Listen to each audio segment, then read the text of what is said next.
I turned round, he grabbed me by the shoulders and he started shaking me. He had his hand on my neck at one point and he was shaking so hard that I lost my footing. So he was shaking, and as I lost my footing, my ankle snapped on one side.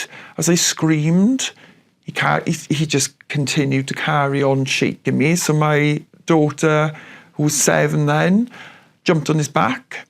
He flung her off his back, and he shook me again, and he snapped my ankle the other side. So I had both sides of the ankle snapped, and he pushed me onto the floor, and he went back into the bedroom. Well,